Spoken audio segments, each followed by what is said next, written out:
Hello student, स्वागत है आपके अपने YouTube channel topper classes with Aamir sir Patna में। और हम लोग इस वीडियो को फेसबुक, इंस्टाग्राम, टेलीग्राम सब जगह देख सकते हैं।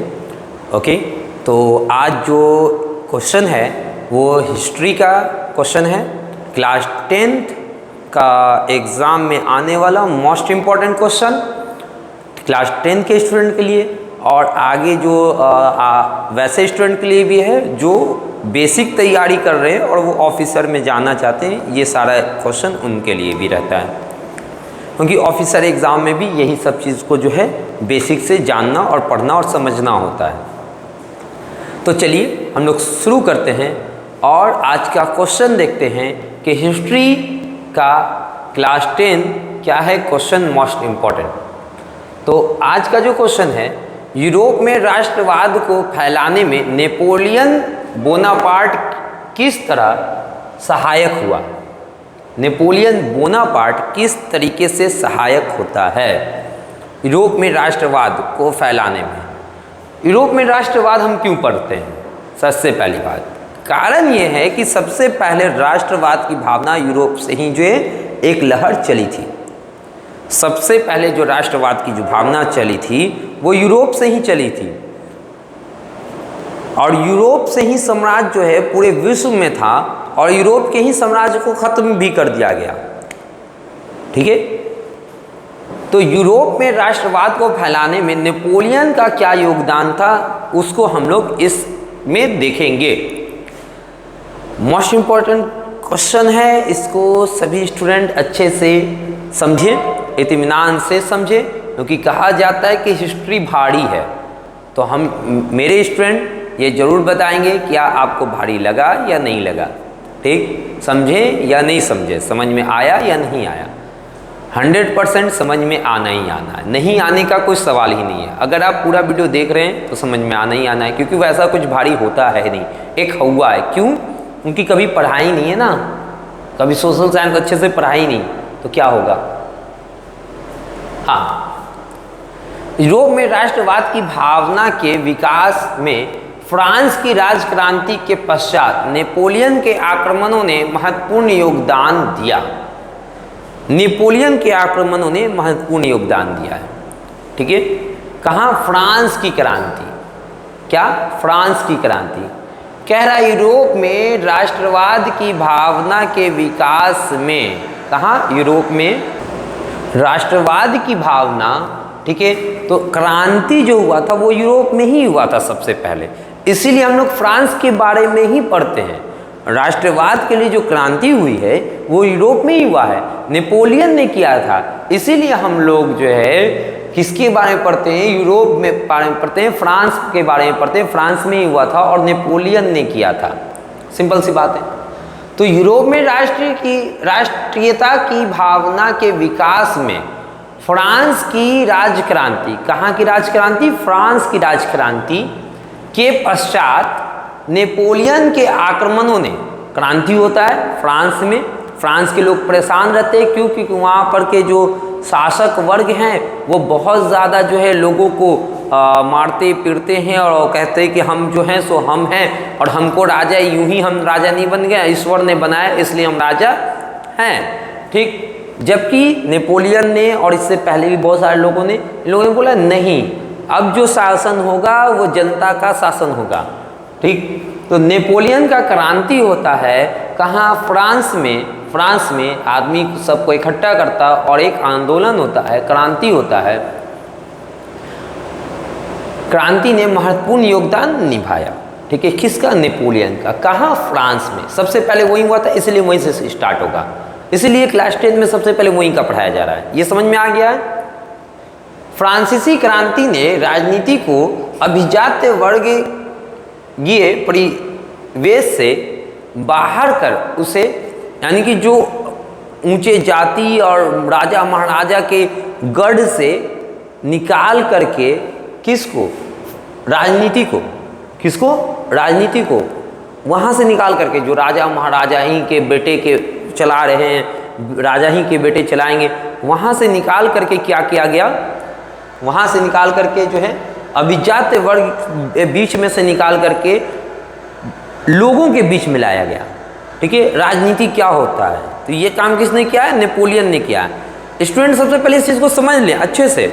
हम नेपोलियन के बारे में इसलिए पढ़ रहे हैं कि नेपोलियन ही वो पहला व्यक्ति है जिसने राष्ट्रवाद को शुरू किया था, इसलिए हम नेपोलियन के बारे में पढ़ रहे हैं। नेपोलियन कहाँ था? फ्रांस में था, इसलिए फ्रांस के बारे में पढ़ रहे हैं। फ्रांस कहाँ था? यूरोप में था, इसलिए हम यूरोप में राष्ट्रवाद पढ़ रहे हैं। जब फ्रांस में क्रांति हुआ तो इसका असर उसके आसपास के भी देशों में होगा, तो आसपास भी तो यूरोप ही में है ना, तो यूरोप के देश में उसका क्या होगा? आंदोलन होगा। ठीक है, उसकी क्रांति फैलेगी। तो सबसे पहले फ्रांस से क्रांति फैलने के बाद उसके आसपास के देशों में ही क्रांति फैली है। क्लियर है? आसपास के देशों में फैली, तो इस चीज़ को क्लियर रखे स्टूडेंट भी कंफ्यूज रहता, अरे यार क्यों हम यूरोप के बारे में पढ़ रहे हैं, क्यों फ्रांस पढ़ रहे हैं, क्यों नेपोलियन पढ़ रहे हैं, ये नेपोलियन किधर से आ गया, नेपोलियन है कौन, नेपोलियन किधर से आया, नेपोलियन है कौन, ये एकदम पूरी तरीके से स्टूडेंट। तो इस चीज़ को जान ले, स्टेप बाय स्टेप होता है, जहाँ से स्टार्ट हुआ है वहाँ से हम लोग चलते हैं।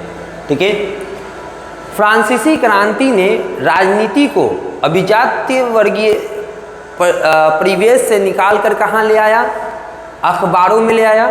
कहाँ लाया? अखबार में लाया, सड़कों पे ले आया राजनीति को, और सर्वसाधारण की वस्तु बना दिया, यानी सब लोगों की वस्तु बना दिया। यानी कि खाली जो है बाप का बपौटी नहीं रहेगा।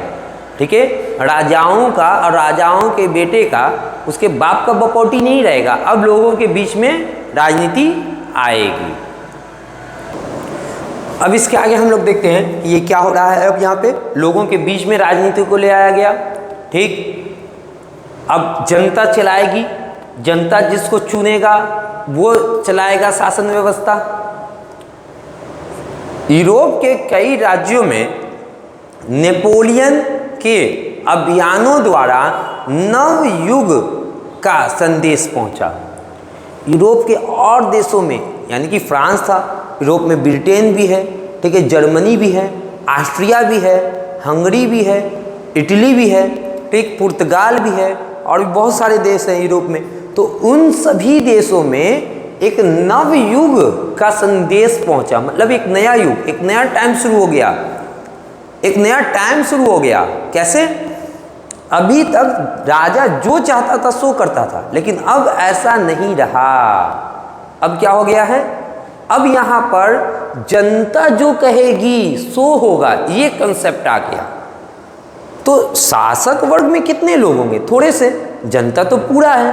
तो अब पूरा जनता के दिमाग में जब ये सेट हो जाए कि हम जो चाहेंगे वो होगा, तो जनता तो एक होगी ही होगी। इसी से पैदा हुआ लोकतंत्र। तो यूरोप के कई राज्यों में नेपोलियन के अभियानों द्वारा नव युग, नया युग का संदेश पहुंचा कि एक नया टाइम शुरू हो गया। नेपोलियन ने जर्मनी और इटली के राज्यों को, जर्मनी और इटली के जो राज्य हैं उनको, ठीक है, राज्यों को भौगोलिक नाम की परिधि से बाहर कर, यानी एक भौगोलिक नाम की परिधि, ये जर्मनी है, ये इटली है, बस एक नाम, यहाँ कैसे तरक्की होगा, कैसे ये आगे बढ़ेगा, इस पे कोई काम नहीं, सिर्फ नाम, ये जर्मनी है, ये इटली है, बस। ठीक, तो अब जो उस नाम से लोगों के दिलों में सोच डाला, इस नाम से क्या हो रहा है? ये भौगोलिक तुम्हारा है, इससे क्या आगे क्या, और भी देखो कोई तुम्हारा कब्जा किए हुए है या फिर नहीं किए हुए, या फिर तुम पे कोई तुमको गुलाम बनाए हुए, इन सब से जो है एक भौगोलिक नाम की परिधि से बाहर निकाला। किसने निकाला? नेपोलियन ने। सोच को, लोगों के सोच को। क्यों? क्योंकि स्टूडेंट इस चीज़ को हमेशा याद रखें, इंसान गुलाम दो तरीके का होता है। इंसान गुलाम दो तरीके का होता है, एक शारीरिक गुलाम, एक मानसिक गुलाम। ठीक, जो शारीरिक गुलाम है वो आज़ाद हो सकता है, जो मानसिक गुलाम हो गया ना, उसको आज़ाद करना बहुत मुश्किल होता है, बहुत मुश्किल होता है। ठीक, शारीरिक जो गुलाम है उसको आज़ाद किया जा सकता है, मानसिक गुलाम को नहीं, बहुत मुश्किल है, ना के बराबर। क्यों? क्योंकि उसने अपने दिमाग में कुछ बातें को सेट कर लिया है। जैसे कोई गलत बात है वो गलत, लेकिन जो वो आदमी कर रहा है उसको लग रहा है कि वो सही है, ठीक है, सही है। तो अब यहाँ पर क्या हो जाएगा, जिसको लग रहा है कि सही है तो मानसिक गुलाम है। अब वो कभी भी उसको गलत मानेगा ही नहीं, कभी नहीं गलत मानेगा। अब इसको हम ऐसे समझ सकते हैं, जब यूरोप में जब ये क्रांति हुआ तो वहाँ पे दो ग्रुप बट गया लोगों का। एक तो वो जो कि जनता का शासन चाह रहा है, एक वो जो कह रहा है कि नहीं ये राजा है तो ईश्वर ने, भगवान ने, देवी ने, देवता ने, गॉड ने इसको ईश्वर राजा बनाया तब तो ये राजा बनाया। एक ये ग्रुप बोल रहा है जिसकी संख्या कम थी लेकिन थी अच्छी खासी संख्या। एक संख्या बोल रहा नहीं हम लोग का शासन चलेगा, ये झूठ बोलता है, ठीक, शासन हम लोग का चलेगा। तो यहाँ पे जो वो लोग हैं जो सोच रहे हैं कि नहीं ईश्वर ने इसको राजा बनाया है, तो उसके दिमाग में तो बैठ गया, तो ये मानसिक गुलाम है। ऐसे लोग क्या हैं, मानसिक गुलाम। इनको आज़ाद करना बहुत मुश्किल है। हम लोग के समाज में भी ऐसे बहुत सारे समाज हैं, हमारे आसपास के समाज हैं जो कि अंधविश्वास में पड़े हुए हैं, ठीक है। धार्मिक चीज़ें बहुत अच्छी हैं, हर एक धर्म में बहुत अच्छी हैं, लेकिन कुछ अंधविश्वास हैं हर एक धर्म के अंदर। धर्म अंधविश्वास नहीं सिखा रहा है, लेकिन लोगों ने बना लिया और लोगों ने उस अंधविश्वास को बना करके जोड़ दिया धर्म से। अब जब धर्म से जोड़ दिया उस अंधविश्वास को, तो उन लोगों को क्या लग रहा है कि वो सही है। जब गलत चीज़ को, अंधविश्वास को जब लोग सही मान रहे हैं, तो यहाँ पे लोग क्या समझ रहे हैं कि वो क्या है, सही है। तो गलत भी क्या लग रहा है, सही है। तो ये कैसा गुलामी हो गया, मानसिक गुलाम। ये आदमी कौन हो गया, मानसिक गुलाम। अब ये मानसिक गुलाम वाले लोगों को समझाना बहुत मुश्किल होता है। शारीरिक गुलाम जो उसको आज़ाद करना आसान होता है। तो यहाँ पर ये समझना बहुत जरूरी है, ठीक। तो यहाँ पर जो है नेपोलियन ने जर्मनी और इटली के राज्यों को भौगोलिक नाम की परिधि, जो भौगोलिक नाम का जो परिधि है, ये जर्मनी है और ये इटली है, इस नाम की परिधि से बाहर कर उसे वास्तविक एवं राजनीतिक रूपरेखा प्रदान की। वास्तविक और राजनीतिक रूपरेखा प्रदान की मतलब वहाँ के लोगों को बताया, समझाया, एक मैसेज दिया। फिर कहाँ, जर्मनी और इटली में, फिर उसके आसपास के देशों में फैला और उसके बाद पूरे विश्व में क्रांति फैला,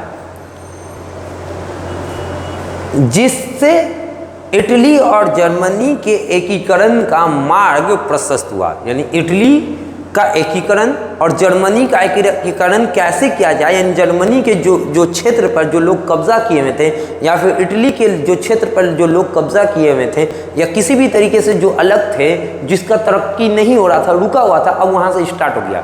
यानी हमको आगे बढ़ना है, ठीक। तो इटली और जर्मनी के एकीकरण का मार्ग प्रशस्त हुआ। अब यहाँ पे इटली और जर्मनी, क्योंकि सबसे पहले फ्रांस के बाद वहाँ पे हुआ था, इसीलिए हम लोग को 10th में ये भी पढ़ना है, इटली का एकीकरण और जर्मनी का एकीकरण। तो इस चीज़ को इसी वीडियो में समझ लेते हैं, आगे वाले वीडियो में आएगा तो हम लोग को समझना आसान हो जाएगा। ये स्टेप बाय स्टेप है। दूसरी तरफ नेपोलियन की सुधारवादी नीतियों के कारण, नेपोलियन सुधारवादी नीति ला रहा था, जनता की भलाई के लिए नीति ला रहा था, कानून ला रहा था, नियम ला रहा था। तो नेपोलियन की सुधारवादी नीतियों के कारण फ्रांसीसी प्रभुता, फ्रांस की प्रभुता मतलब शक्ति, ठीक है, ताकत, फ्रांसीसी प्रभुता और आधिपत्य के विरुद्ध यूरोप में देश भक्तिपूर्ण विक्षोभ भी जगा। देशभक्तिपूर्ण जो विक्षोभ भी यूरोप में जगा, ठीक है। तो ये था आपका यूरोप में राष्ट्रवाद को फैलाने में नेपोलियन बोनापार्ट का क्या योगदान है। नेपोलियन का क्या योगदान है यूरोप में। फ्रांस से शुरू हुआ, फ्रांस में क्रांति हुआ, वहाँ से कहाँ गया, इटली और जर्मनी में फैला, और इटली जर्मनी के लोगों में जब भावनाएं पैदा हुई क्या है राष्ट्रवाद, तो फिर वहाँ से इटली और जर्मनी अपने अधिकारों के लिए लड़ना शुरू किया। जब इटली और जर्मनी के लोगों ने अधिकार के लिए लड़ना शुरू किया, तो फिर उसके आसपास के देशों ने भी जो है अपने अधिकारों के लिए लड़ना शुरू किया, और इस तरीके से एक बहुत बड़ा आंदोलन यूरोप से राष्ट्रवाद का शुरू होता है। उम्मीद करते हैं सारे स्टूडेंट को बहुत अच्छे से समझ में आया होगा। अगर अच्छे से समझ में आया है तो आपके जितने भी स्कूल के फ्रेंड हैं इस वीडियो को ज़रूर शेयर कर दें और लाइक करके कमेंट में ज़रूर बताएं कि वीडियो कैसा लगा, समझ में आया या नहीं आया। हम उम्मीद करते हैं इंशाल्लाह 100% समझ में आए। हम पूरी कोशिश करते हैं, पूरी मेहनत करते हैं कि हम स्टूडेंट को समझा सकें और समझ में भी आया होगा। तो सब्सक्राइब करके बेल आइकन जरूर दबा लें। फेसबुक पे, इंस्टाग्राम, टेलीग्राम सभी जगह पे हमसे ज़रूर जुड़ जाएं। ठीक है, मैट्रिक में नंबर बहुत बेस्ट वाला आना चाहिए। अगर बेस्ट वाला नंबर जिसका अगर हमारे पढ़ाने से आ रहा है तो वो रिज़ल्ट हमको ज़रूर व्हाट्सएप पे भेजेंगे और ये मैसेज ज़रूर करेंगे, सर आपके पढ़ाने से ये फ़ायदा हमको हुआ है। ठीक है, तो हम लोग मिलते हैं नेक्स्ट वीडियो में। जय हिंद।